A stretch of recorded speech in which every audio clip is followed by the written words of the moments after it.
All right. Well, hey, it was a big Red Wings win, 4-1. They dominated the Rangers team. Like I said in the open, it was probably the most consistent 60-minute game. You know, one of the things, consistency, not only through the season, through the schedule, but through the game.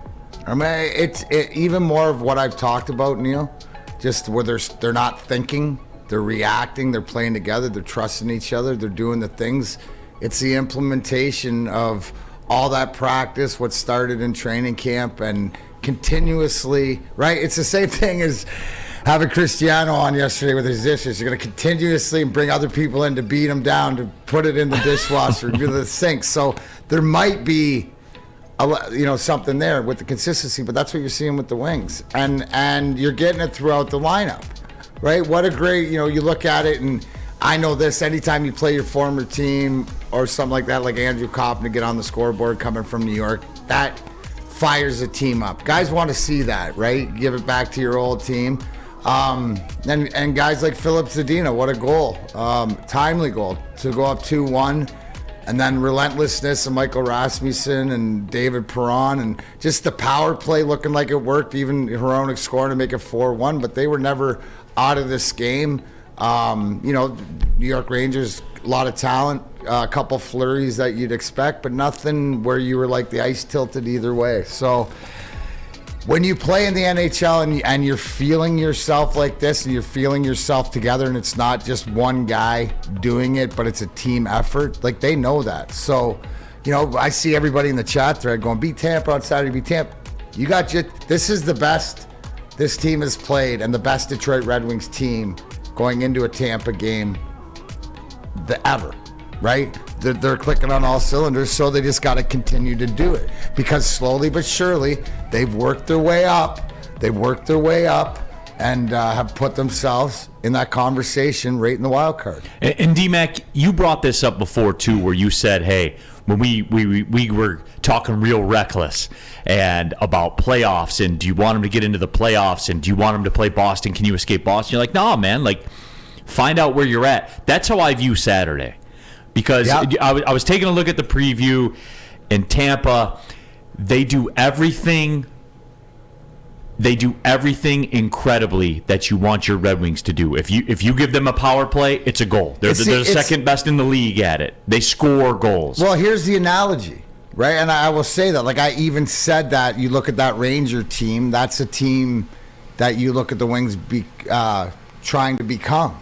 Right, that next level. Your Red Wings team might have moved into being a Double-A team, but you're playing your major league team in Tampa Bay. This is the mirror, right? This is the system. This is everything where it's big brother, the star power, all of it. But the systems and the way that they're coached and the way they attack the puck, that's our game. That's what Derek Lalonde, who came from Tampa, Steve Yzerman, who came from Tampa, they instilled it there. It's been instilled there for 8 to 10 years. Here, it's the first year. They do it better. That's why they have cups. That's why they've gone to the Cup Finals for the past 3 years. But in saying that, it gives you something to look forward to. And, Neil, when you look at the schedule, you definitely bookmark this game. Now you bookmark this game even more, right? It means everything, not only because of the coaches and the GM and whatever, and that sort of rivalry, but you've got to knock these guys off. This is where you're trying to get to. This is the epitome of the league, right? So these are the waters you want to be in, and the fact that you're here and it's in February, this is as close to, you might as well dial it in, and I see them, because remember what I said about they're in playoff mentality now? That's how they're playing. So it's another game, and I think that they're going to be excited to go out and to prove to Tampa that they're not going to be a pushover. Let's go Red Wings. Sparty says, I went into the office today to check in on Big D Energy Live because I don't have internet. Oh, and I also have to work. So, okay, there is that as well. Justin says, I had to watch on my phone as well, but it was worth it. Paul Thomas says, Flannel Household has one power, but no number 2 internet and no number 3 common sense. So there's that as well. Jack Harrington. Oh, dude, I love it. Jack Harrington's talking about his Islanders and their little plastic model arena that they have wedged into the next door to a racetrack. So that's cool, Jack. We can get it. I do love that we can have these chats, though, Jack. Things change pretty quickly, didn't they? Where we can kind of rib you about the Islanders and their little plastic arena they have. It's very cute, though. It is very cute. Lane Hartman says, playoff appearances for young teams are contagious. Let's get them in there and get that experience. Plus, anything can happen. Zach B., great segue here, D-Mac, because I know you wanted to get to this. What's with these inconsistent cross-checking penalties? Oh, well, isn't that interesting? And I think we've all seen the meme. So this is the trivia I was talking about, right? There's A, B, and C.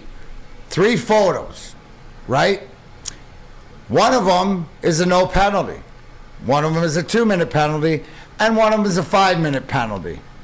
Can you look at that picture as a layman and tell me specifically which one is which without obviously knowing from watching the game? They look all very comparable to me, Darren. So let me break it down. Right, and I brought this up the other day about when Dylan Larkin got the 5-minute major when you see it in the middle there. So, Spetty, throw that up again. The middle one is a 5-minute major Dylan Larkin got called for in Washington. Before, at the home game, you see on the left, that was Jonathan Huberdeau cross-checking Dylan Larkin in the throat, no penalty. And on the right was last night Michael Rasmussen taking a most blatant cross-check as the puck's coming up and the guy extends his stick. That was a 2-minute penalty. All right. You got it, guys? No idea. I don't know. Is the cross-check becoming the catch? But it's exactly in the what NFL? it's exactly what I'm talking about. What I said yesterday, what pissed me off about the Larkin 5, right, is the inconsistency. You don't know. And these refs can't get it together to figure it out consistently. Like, I'm the hockey guy, right? And I shake my head, and everybody's shaking their head. And I don't know. I don't have an answer for you. Other than they blatantly miss it. And should it be reviewed, or should it be like, but there's got to be some consistency, because there is none, right? Because that's as much of a 5-minute penalty, and especially just coming off. And we can't show it, obviously, but if you saw in the video that Derek Lalonde, he's got a DMAC vocabulary because he went off and swearing, and you could read his lips, and it was great. But he's saying the exact same thing we're all saying. That's exactly what Larkin got a 5 for. So it's the consistency, right? Neil, if you don't give Larkin a 5, then this is a 2-minute. Maybe you argue for a 4, but you're not incensed because your guy got screwed out of the game. Thank God we won, right? But these are the little inconsistencies and the frustrations that I have that the other people have. So, guys, no idea. In the WoodwardSports.com chat thread, you pop the people, no doubt. Justin said, and Larkin got fined $5,000 too. Well, right? That's the whole thing. It's almost like, come on, man. It's because plays like this, right? If you're inconsistent, that they really do affect the standings, and they really can affect your game, right? By losing your player. I don't get it. What do you see when you see this, Neil? Like what do you guys when you see that as if and I'm trying to bring fans in or explain it, and they go, well, what was that? I don't know. Well, 5 minutes? No, I don't know. You know what I think it is, D-Mac, and mark me on this. You let me know your thoughts, because I think what it is this franchise and the state of the franchise for the last 5 years or the last 10 years and in what it's been. I do think that there is a bad team tax that you pay.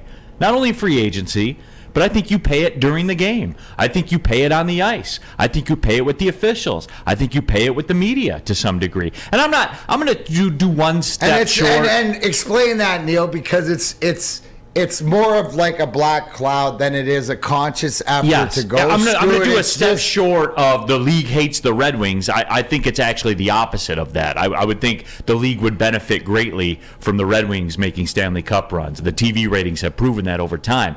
But to me, it's when you are largely an irrelevant franchise. We can agree, right? In the terms of the NHL Pantheon, the Red Wings have been largely irrelevant for the last 8-ish years. Is that fair? That's fair, right? 10? Yeah, I'll go longer. Yeah, we can get caught up in the semantics of it, but the ideology is universal. It's easy to steal on you. You know what I'm saying? Like it's you don't command that respect. You don't command that respect. You don't command that respect. Because my whole thing is that if I watched that even back in our day, and that was Steve Yzerman taking a stick to the head or whatever else, you know what I'm saying? Like why is the lack of respect? Maybe somebody said in the chat thread, the NHL's trying to be as bad as the NFL refs. And maybe that's it too. Maybe they just are. I don't get it why it couldn't be reviewed or like somebody. Why can't the league come out? This is what then they don't come out and explain. There's never accountability to referees. You guys know my stance on that, man. Like I've talked about this forever. It's just frustrating. But hey. There is some positive, guys, and here's the thing, Spenny. We throw the standings up. Yep. Now, if you look at this, guys, here's the thing, and this is why we're Big D Energy, because there's accountability. And if you see right now, they have us in the graphic of the wild card. Okay. Don't worry about it when Neil's gonna break your bubble. It's not his fault. It's just the fact that you know what. It's accountability here, and we realize digging a little bit deeper, Neil, that's not really the truth, but we're right there. Give him the truth, and I back you 1,000,000% on that. And I say this, D-Mac, because I want it for real. Yes. Like, I want it for real. That's not real. Right? If you're going to give me something, give me the 5-minute power play. Don't give me the in the standing in February. Technically, the Florida Panthers would have the tiebreaker over the Red Wings because they have more regulation wins. Now, I know that the Red Wings have 3 games, in hand against Florida. However, by the letter of the law, they're not in there yet. They're not in there yet. I want it for real before I accept it. And I want it for real, too. And when you brought that up to me, that was number 1. So we're right there. And that's what Saturday can do. What do you got? I just threw something together for you guys that you might want to check out. It's pretty. I thought it was pretty good. Can't read it. Corporate needs you to find the difference between this picture and this picture. They're the same picture. They are. But am I wrong? Like, chat was that not and here's, remember the one thing where I said, if you make it a 4-minute penalty and you go over to Larkin and say, I could have called that as a 5, but I've seen what you've been going through, right? We're not talking about anything today if that's consistently called a 5-minute penalty. Oh, we lost Larkin, you got this, because it is the same play. It's the inconsistency. But, Neil, forget about all that, right? Because we're not crying over spilt milk and everything like that. Regardless, they got it done again. They got it done again. They got it done again. That's what playoff teams do. So, hats off. Get ready for tomorrow. A Dirty Burrito says it's not Neil's fault. It's just his tone. Keaton says, "Oh wow, Neil broke my friggin' heart." I want it for real. I want it for real. You'll make them better in the long run, Neil. Absolutely, and that's what it is. And D-Mac, I started this playoff push. I fathered this playoff push. You jumped on board. You said officially, and if we go back, I'm on board. We are in a playoff push. I started this for the entire city. And what has happened since then? I believe you jumped on with 1 win, so you're 6-1. I am. Yeah. And the one loss I saw coming, I gave it as a get right. And you gave people the get right. So technically that's a win. So technically who's losing? So it is you. It is you. Yes. Pump the Neil tires. I like it. Yeah. All I do is produce, everybody.